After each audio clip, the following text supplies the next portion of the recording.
Welcome back to the Behind the Netra YouTube channel. Now today I would like to talk about exactly what this video is entitled, Invisible Sikhs.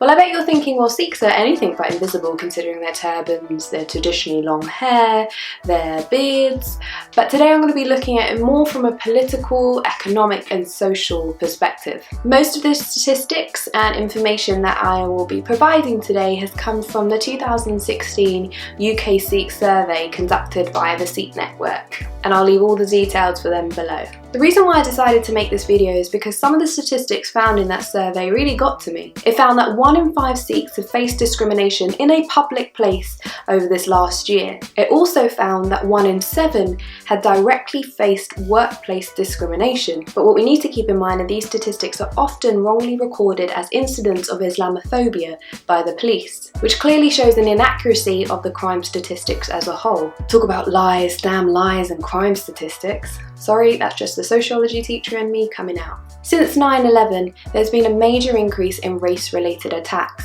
and sadly, Sikhs have become the victim of it. There was also a spike in race-related harassment since the Brexit results last June. But what I'm here to ask is whether or not the government and policymakers are doing enough to address these concerns of the Sikh community. Despite only making up 0.7% of the total population, Sikhs form one of the most highly educated groups. We're pretty smart. With 58% of Sikhs having a degree or equivalent. Unemployment amongst Sikhs is almost half the UK's general jobless rate, with almost 1 in 5 Sikhs being self-employed. They have the highest rate of owner occupation for any group in the UK at almost 92%. Also, considering in the last general election, 82% of Sikhs voted compared to the national average of only 66%. Don't you think that the government should be doing more to consider the concerns of the Sikh community? It's also astounding that currently there are no Sikh sitting members of parliament. There is no doubt that the Sikh community is one that is very, very hard-working. My granddad migrated to the UK in the late 50s and worked incredibly hard to build a foundation for my family. I'll leave a link below to the poem entitled Ajit Singh, which tells you all about his story. And like many other immigrant families, my grandparents and my parents worked incredibly hard for this country. So I feel it's only right that the government recognises their concerns. Now, the short poem I'd like to share with you today is about all that hard work of immigrant families. This is Revolutionaire.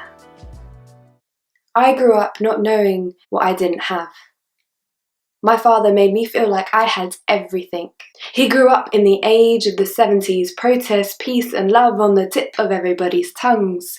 A determination that could turn dirt into diamonds. A mother that could make everything out of nothing, old earth into islands.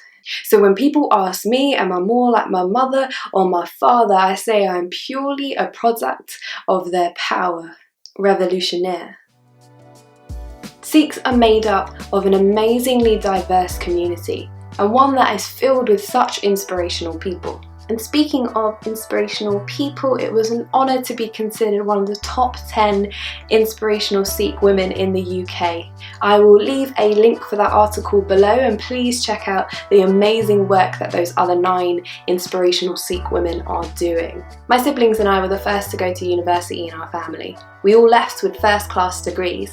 A doctor, an accountant and teacher, all contributing to this country. Let's not also forget the amazing contribution that Sikhs made in the First and Second World War.